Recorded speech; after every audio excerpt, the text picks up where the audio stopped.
Coming back, though, to the present state of history, and if you had to define the problems and the agenda for social history in the 1990s, what would you see as the priorities? What are the interesting themes which remain for young historians to Well, I think the first thing is that the most important quality that's needed, I think, is curiosity.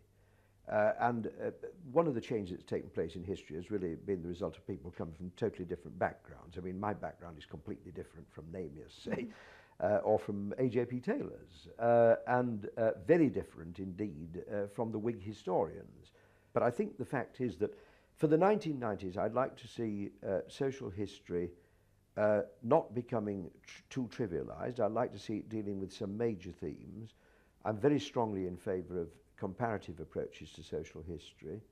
I believe that we should really look at urban, industrial, and indeed rural and agricultural themes across lines of country and indeed continent.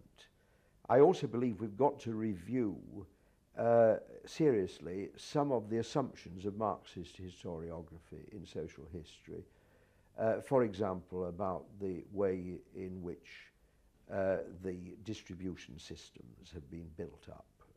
I've always been interested in retailing history and so on, probably going back to days of the shop. And I think there's more to be written about some of these subjects. I also think that we still do face fundamental questions about the shapes of the future, the relationship between majorities and minorities. Therefore, I am interested in ethnic history and in the relationship between different cultures within the same culture. Lastly, my own moves, if you like, have been from economic history, which I'm still interested in, through into social history, which I'm still interested in, but I have become more and more interested in what I would call cultural history.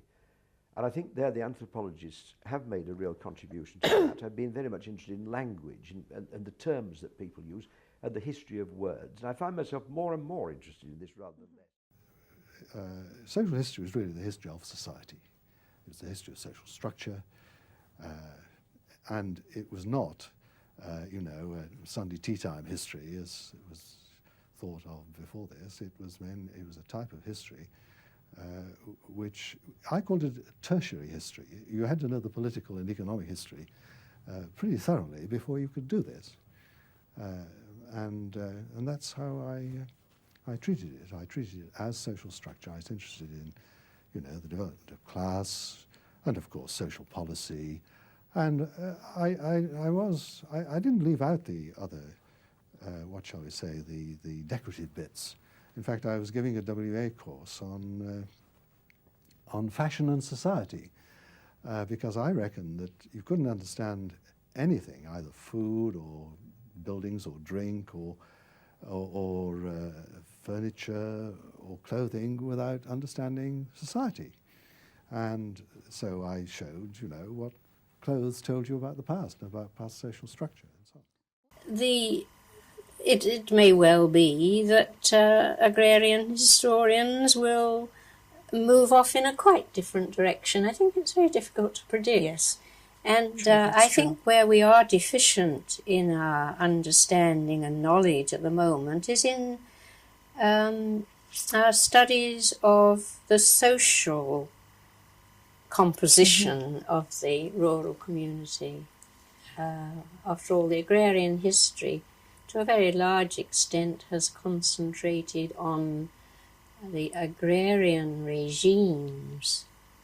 It has said something about society, rural society, but there's a great more to be learned about local differences between regions. And because social history is an expanding subject now, I think it's perfectly possible that agrarian historians will turn their attention increasingly to the social organisation of rural life.